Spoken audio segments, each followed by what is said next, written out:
Agentic commerce is here. And according to the sources we've got in front of us, it's being called the single most disruptive shift in retail. Right. Since the original rise of e-commerce itself. I mean, that is not a small claim. So our mission today, I think, is to figure out why. What happens when that fundamental relationship between you and a retailer just breaks? What happens when you realize you don't have to spend your own mental energy scrolling for necessities anymore? What happens when your agent shops and, you just approve the transaction? Yeah. And that's the core definition, right? That's it. These AI systems act on your behalf. They make purchases either autonomously or, They semi-autonomously. anticipate your needs. They compare every single option out there. And then they just execute the transaction. All with very limited human oversight. And this isn't some far-off theoretical thing in a white paper. Not at all. The consumer expectation data is. It's immediate. We're seeing numbers that show 60% of consumers anticipate using AI agents for shopping within the next 12 months. 60% within a year. It's happening fast. And that enthusiasm, it's being driven by something really specific. It's not just about speed, is it? It's not just saving 10 minutes on your weekly grocery run. No, it's the belief that the agent will genuinely be better at the job than you are.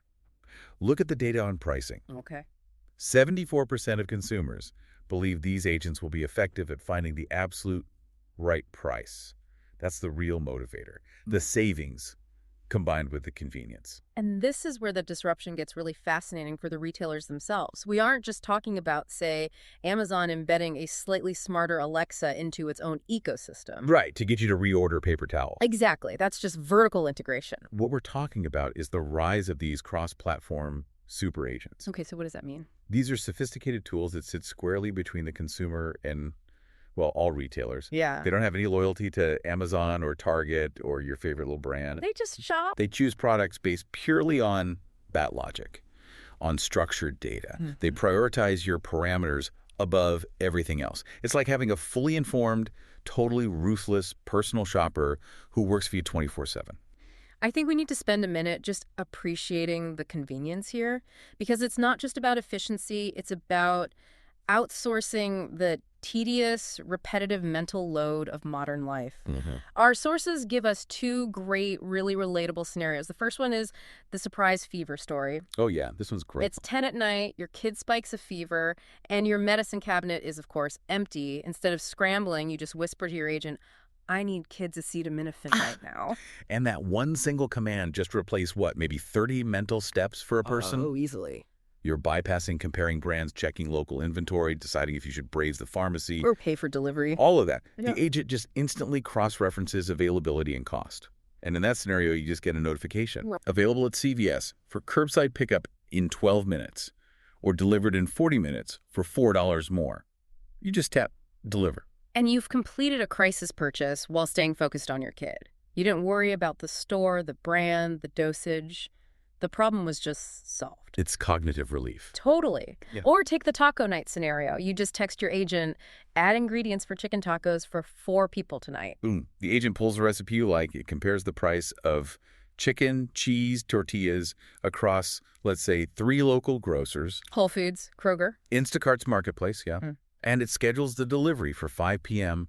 All of that in maybe 20 seconds. You didn't open a single app. You didn't check 3 different digital flyers. You didn't type in a credit card number. Nothing. So what's actually underpinning this? I mean, this level of ruthless efficiency. It's important to get that agents don't shop like we do. We browse. We look at glossy pictures. We read customer reviews. Yeah. How do they actually decide? They ignore all of that. They ignore the glossy website. They bypass all the content. They're only interested in one thing: extracting highly structured data. Structured data. To make parameter-based decisions. So when you say chicken, they are not looking at the farm-to-table story on the website. No. They're looking at price per pound, inventory level, and the fulfillment window.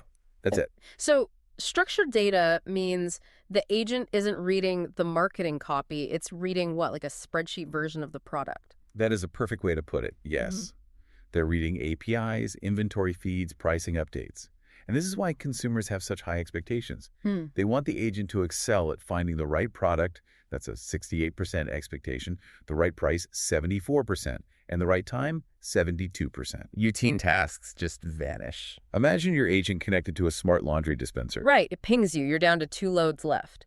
It finds the lowest price for your preferred detergent. And it delivers it with a one-tap approval from me. And just like that, shopping becomes this quiet background process you don't even think about. All right, let's get into the specific disruptive players, these super agents.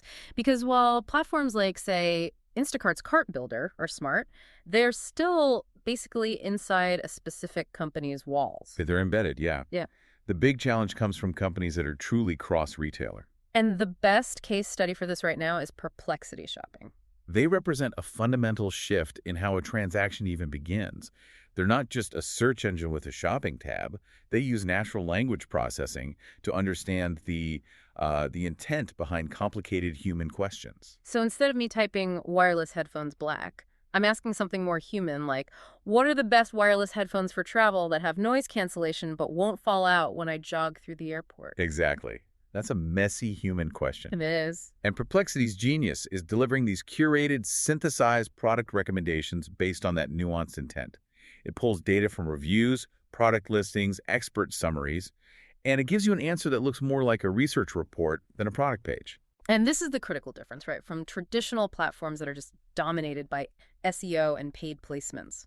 Perplexity claims to prioritize relevance over promotion. That's the claim, yeah. Okay. They aim to surface the highest quality information for you, the shopper, not just the item that paid the most to be seen first. This is where we need to kind of pause and think critically, I feel, because on the surface, this builds stronger consumer trust. Sure.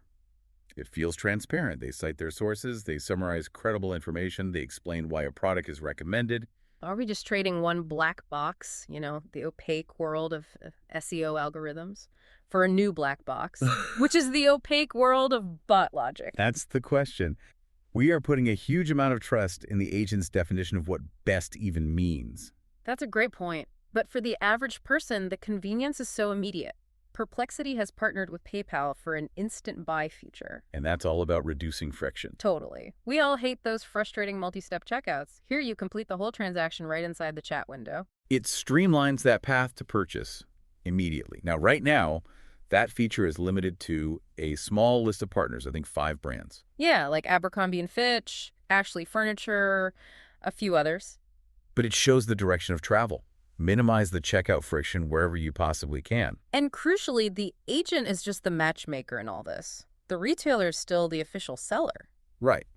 So if you buy a sofa through the Perplexity chat, the retailer is still on the hook for shipping, returns, customer support. The agent just handled the research and the seamless transaction part. Exactly. Okay, now we get to the feature that makes this revolutionary, but also maybe slightly unnerving. And that's the agent's memory. An agent that knows you better than you know yourself. Yeah, and the development of features like Perplexity's Comment Assistant, this is what's driving that extreme personalization. The system automatically synthesizes key details and structured preferences over time. It's storing my favorite brands, my dietary needs. Whether you prefer organic, your health and fitness goals, all based on your past searches. So when I ask for a recommendation, the agent isn't starting from scratch every time. It's building this cumulative profile of me. Precisely. The classic example is running shoes. If you ask, recommend new running shoes for me, the assistant might already know that you're training for a marathon. Or that I recently searched for info on a nagging foot injury. Exactly. It understands the underlying context of your life. And so it provides a much more precise answer than any human assistant could in 20 seconds. This level of personalization is, it's incredible, but it naturally leads to that tension we touched on before, convenience versus data control. And the market is not a monolith on this. Not at all. The sources break the consumers down into really clear segments. You have the price-sensitive pragmatists. They're about 35% of the market. And they are rushing toward this technology. Oh, yeah.